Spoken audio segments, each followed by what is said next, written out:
24 अक्टूबर का खास दिन दशहरा है, स्वयं सिद्ध अबूझ मुहूर्त है। ये 3 चीज़ें जो मनुष्य खाएगा उसकी घर में पैसों की झड़ी लग जाएगी, क्योंकि स्वयं सिद्ध अबूझ मुहूर्त में जो काम किए जाते हैं वो सार्थक होते हैं, 200% आपको रिज़ल्ट देते हैं। तो आज का वीडियो बहुत ख़ास होने वाला है और हम आपको ऐसे अनेक वीडियो बना के देंगे दशहरे पे जो आपको फ़ायदा पहुंचाने वाले हों, क्योंकि दशहरे के दिन नेगेटिव एनर्जी बहुत भरपूर मात्रा में विद्यमान होती है। हम इस पर अनेक वीडियो बना चुके हैं पूर्व में, अगर आपने अभी तक देख लिया है तो आपका भला हो जाएगा और उसको फॉलो अवश्य करना। हम हैं एस्ट्रोलॉजर और वास्तु कंसल्टेंट डॉक्टर उमाश्री, आपके रियल हितैषी। हम अपने YouTube चैनल में आप सभी भाई बहनों का बहुत स्वागत करते हैं। आप यूं ही प्रोग्रेस करते रहें, यह ब्लेसिंग्स देते हुए आज का वीडियो स्टार्ट करते हैं। जानकारी पसंद आए तो लाइक करें, शेयर करें और कमेंट सेक्शन में जय श्री राम अवश्य प्रेषित करें, राम दरबार की जय अवश्य प्रेषित करें और ओम नमः शिवाय और जय माता दी तो आपको बराबर से बोलना ही है रेगुलर की तरह। मित्रों, 24 अक्टूबर 2023 को विजयदशमी का त्यौहार मनाया जाएगा।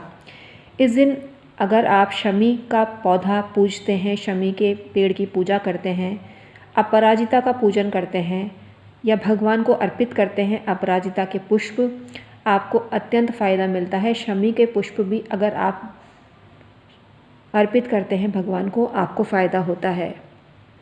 इस दिन नीलकंठ पक्षी के दर्शन करें अगर आपको दिख जाए तो, या चिड़ियाघर में जाकर ही नीलकंठ पक्षी को देख लें तो आपको अत्यंत दौलत मिलती है।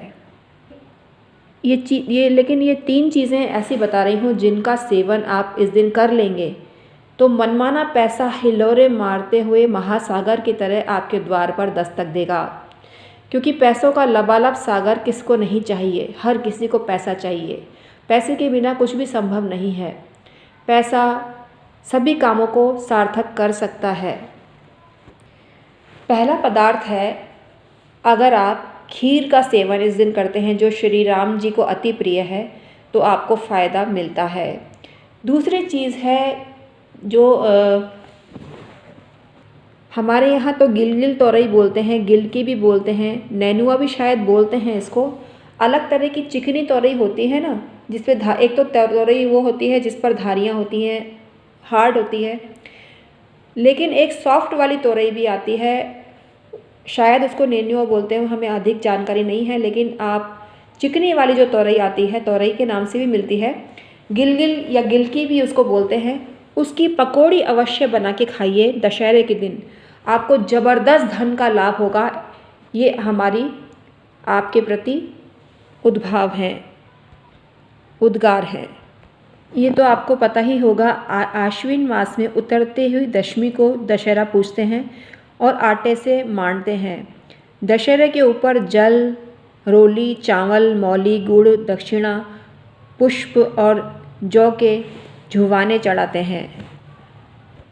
दूसरी जगह आप फल और चावल से पूजा करें। थोड़ी देर बाद जिस पात्र में आपने सातिया बनाया था और उस पर जल, पुष्प, रोली और चावल चढ़ाएं और दशहरे का पूजन करें। थोड़े से जवारे रखकर दशहरे का पूजन करें तो आपको फ़ायदा होता है। नीलकंठ पक्षी के चित्र के ही दर्शन कर लें।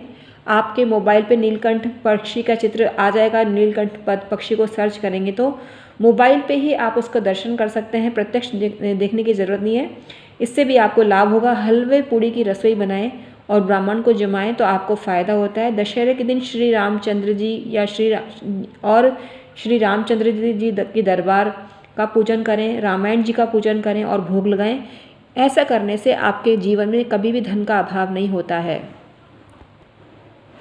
इस दिन अगर आप शस्त्रों की पूजा करते हैं और अष्टदिक्पालों की पूजा करते हैं, वास्तु पूजा करते हैं तो आपको अत्यंत फ़ायदा मिलता है। इस दिन टोने टोटके भी किए जाते हैं। जो आपका बुरा ही बुरा कर रहा है उसका पुतला बना के उसकी छाती पे बाण लगाएं और शत्रु खत्म हुआ ऐसा बोलें तो आपको शत्रु बाधा से हमेशा के लिए मुक्ति मिलती है। जो इस विधि से पूजा करता है वो अपने शत्रु पर हमेशा ही विजय प्राप्त करता है, तो आपको ध्यान रखना चाहिए। और शमी वृक्ष का पूजन भी इस दिन श्रेष्ठ होता है और आपको ये काम करना चाहिए।